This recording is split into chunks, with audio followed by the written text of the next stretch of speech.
Hi everybody, my name is Hannah and this is Pepper and Pine, and today I want to share with you what a main lesson book looks like for the 5th grade curriculum for live education.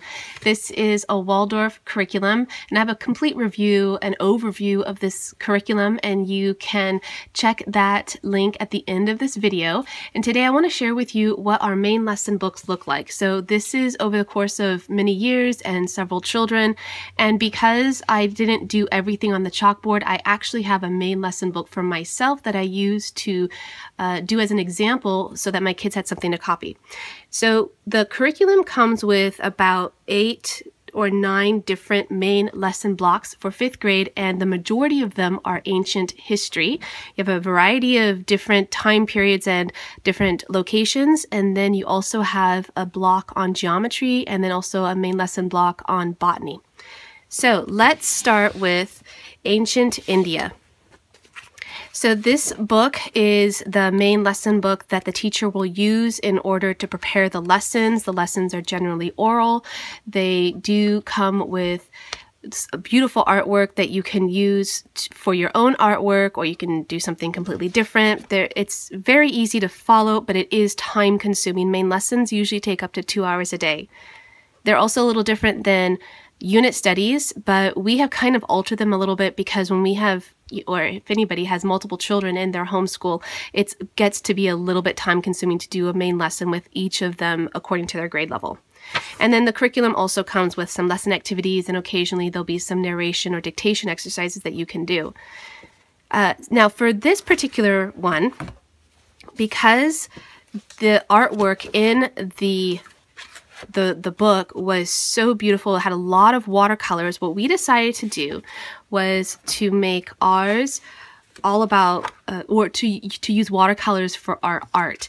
And what that meant was that we did all of the artwork and the lessons first, and then we came back in and bound the whole book together, and then we did the narration afterwards. So this was a kind of a complicated way to do it, because what we needed to do was to deliver the lesson on the first day, and then sometime in the following couple of days we would do the art portion for the lesson, but we also had to do the rough draft narration to go along with the lesson. Then when the entire unit was done, or there's 2 different ways to do this, we bound the whole book and then we came back in, and then my kids could do their final draft on the back side of the lesson that coordinates with the current lesson. So it's a little confusing. Now another way that we did it as well was to go ahead and do the writing, but we had to really pay attention to where we were doing the writing because we needed to coordinate with the lesson on the facing page, and we couldn't have the narration, well at least we didn't want to have the narration be about the lesson that was on the other side of the page. No, that's a little bit confusing to understand, but I'm really pleased with the way that this book came out, because we spent the time really figuring out where everything was going to go so that at the end of it we had a really beautiful, unique main lesson book.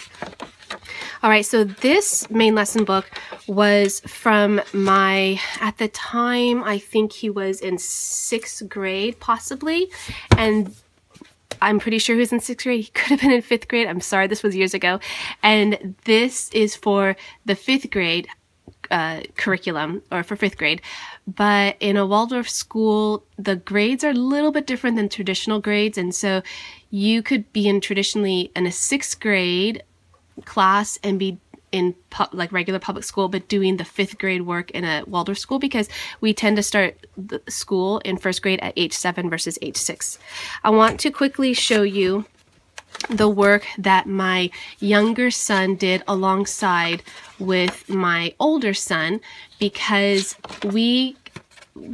I thought all the kids would enjoy doing the artwork, which they did. And then he was maybe in 2nd grade at the time. This is my second son. And so this is all going on at the same time. This isn't like years later. So my second son is doing this alongside my first son. So I think I've got a 2nd grader and a 6th grader, and I'm sorry I don't know for sure. And what he did, his narrations were a sentence or 2 long. They weren't the lengthy paragraph that my older son could do at the time.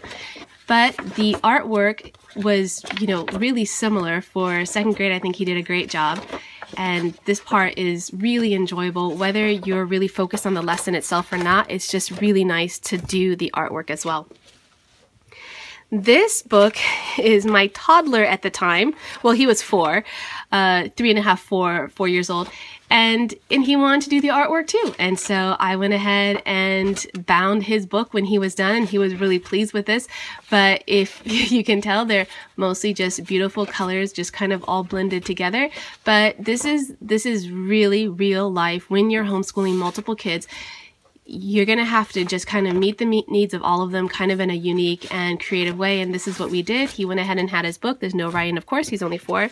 And then I went ahead and did mine on, watercolor as well, because I wasn't going to be able to do this on the chalkboard. At least I chose not to do it on the chalkboard. That wouldn't have been very conducive of a setup to be doing this on the chalkboard while they're trying to do their watercolors. It makes a lot more sense for me to pull out paper and do the watercolors right alongside with them, so that I can be instructing them on how to hold the watercolor brush, or how to do the painting, or what we're actually painting, how to do that. So that's why I ended up with one too. I didn't do any narration for this one, that for the kids to copy. They all did their own. All right, so let's go on to the next set. We have Ancient Mesopotamia. So the book, again, comes with a lot of information to do the main lesson, as well as a lot of artwork. And so once again, let's see, which one is this one? I think this is my example. We did this again on watercolor paper, which meant that we did all of the artwork and all of the lessons up front, and then we bound the book afterwards. It wouldn't have been really conducive for us to bind a book with watercolor paper and then do it inside the book, and then go ahead and do our writing on the side. We just didn't think that that was going to work out so well. So the kind of the pitfalls of doing it that way are that you just want to really be mindful of where all of your material is. And I'm going to show you what that looks like with a unit that we are actually doing currently with my 3rd son, that toddler that did all that watercolor.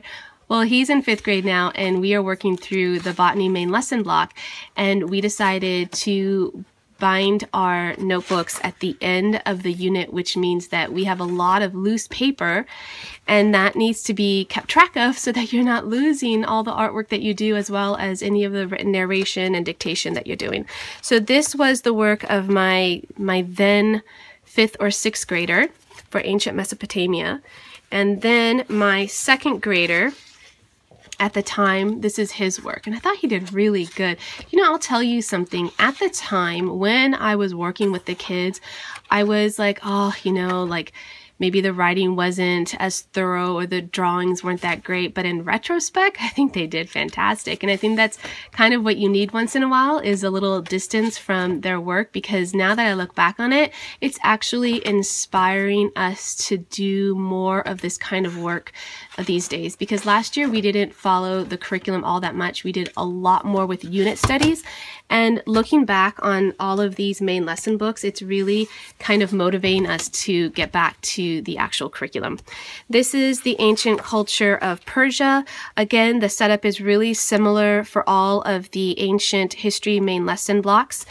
We went ahead and did this one with pastels. And so this was done on pastel paper. And these are oil pastels. And then we definitely bound this after the fact, because we wanted to make sure that we had this paper between each sheet. Otherwise, the pastels get all over the place. And so I'm going to do this very carefully, but I absolutely love the vibrant, bright, rich colors that the pastels have versus other art mediums. Now, something else that you may or may not be able to notice is that we went ahead and wrote lines here. And also, this is pretty thick drawing paper versus pastel paper. Now, in a main lesson book, You could get books that have the lines already on here and then you have your blank pages here. But this one is also quite a bit smaller and the paper is pretty simple. It's nice, but not the same quality as this thick drawing paper and of course the pastel paper. But something that I went ahead and did was I added some lines in here. Now you don't always need to do this. There's a lot of wisdom in not adding the lines and letting your child just work on writing his work in a nice straight line on his own. Really like the way this one turned out. But I went ahead and did that to help out my kids. They weren't quite ready to do that on their own. And when they did, it proved quite messy and they were frustrated with it because their lines were all over the place. So I went ahead and did that for them. You can buy all of these materials at local craft stores and then you can take your loose papers to an office supply store to have it bound. It only costs maybe $2 or $3 or $4 to have it bound. The pastel paper is a little bit hard to find. I did get that online at a Waldorf supplier store, but this tissue paper in between here, you can find that. I think I found some at Michael's. And then the drawing paper, we like Strathmore, and there's a couple other brands that are pretty good and high quality. It doesn't have to be the best quality, but I find that when you do work with the high quality materials, you end up with better results, especially if you're not really skilled as an artist. Then you will be a little bit more pleased with the final results because you're working with such high quality materials to begin with. So I went ahead and did my own main lesson book alongside with the kids so that I could demonstrate how to do the different drawings. Went ahead and did mine front and back because I wasn't going to add any narrations here. The children did their own narrations based on the lessons that I gave. I don't think that they did any dictation or copy work for this particular main lesson block. And then again, because, when you have multiple children, everybody tends to participate. At least you invite them to participate, even if it's not their main lesson block. My second grader went ahead and did his work and wrote something that was age and grade appropriate for him. So it wasn't obviously as long as my older student, but he still wrote his own summary, which was actually, some of them got pretty long, but I would say about 2 or 3 sentences, but here they look like a full paragraph, maybe 4 or 5 sentences. All right, so just a couple more pages in this one. This one's a bit messy. You do have to really be careful with it, and you can see how much that transparent paper here, this tissue paper, really helps protect the writing here because you don't really see much of the pastels, but you can see it very much on that piece of paper. So it really did help quite a bit. All right, so let's move on to another main lesson block. And this one is for teaching ancient Greek mythology. And again, this one comes with some drawings that you can copy as well as most of the information that you'll need in order to deliver the lessons. There are some extra source books that the curriculum recommends. Now, I'm pretty sure all these main lesson books belong to my 6th grader. He might have been 5th grade at the time. So I personally cannot remember why he has 3 main lesson books unless I did this over the course of 2 years, because I might have done that. So I apologize for not remembering. This was years ago. And this one we did mostly with color pencils, and I had chalk drawings that accompanied most of these drawings, but sometimes I didn't. And like, for instance, I don't remember doing a chalk drawing for this one, nor for that portrait, a couple of portraits here. And on occasion, I would just let my son copy from the main lesson book, which rather than doing my own drawing on the chalkboard. So that did occur on occasion. There's only so much that you could do. He did have a lot of writing for this one. It's possible that's why he has 2 main lesson books, because he got through that whole entire one. And here you can see when you don't draw the lines in, it just gets a lot more messy. I don't think that this was his best work at the time. When you are not writing with like a fountain pen, for instance, and having some straight lines, you know, to follow, sometimes you tend to get a little bit messier. I remember showing him how to do all of these different drawings. I did this in just some spare paper. It wasn't a main lesson book and it wasn't on the chalkboard. I just had some paper and a notepad that I worked on and then he could copy. And then we have one more, and this one has a lot of writing, and you can see this is one of the main lesson books that you can purchase. All of the ones that you've seen so far, ones that we made ourselves, but this is one that you can purchase. It's nice to have the spiral bound. This is nice, and the metal is really sturdy, and the whole notebook itself is very sturdy, and we've never had any problems with the paper tearing. It's really nice paper, and the lines are quite large. It's great for like a middle elementary student. And then you got your blank pages over here, which is great for all of your drawings. And this is, again, for ancient Greece. All right, so let me go through this one really quickly here. It's the only issue that I can see from his drawings is that my chalkboard is landscape oriented and this book is portrait oriented. So that's something that you have to pick and choose when your writing is going, or you know, just the fact that you've got it going this way and you want to do your drawings the other direction. You have to kind of think of that ahead of time so that you can choose a notebook that is either landscaped or portrait. All right, so let's just get to the end of this one so that we can move on to one of my favorite subjects. And boy, there's a lot of notebooks here, but I won't go through all of them. But this is for geometry. This is one of my all-time favorite main lesson blocks. You can find a lot of lessons and tutorials on the work that we did for this main lesson block on my channel. That video is linked at the end of this video. So we did this. Let me show you the original one that we did. This one was back with my oldest son, and again we have two, and I honestly cannot remember why we have two, but it was my oldest son from several years ago, and this is his main lesson book. But because we liked this unit a lot, we did revisit it with my other children. Of course, you have to. This, at the time, my younger second grader did not participate in the geometry at all. He didn't do the drawings. He didn't do, I don't think he listened to any of the things that I read or talked about.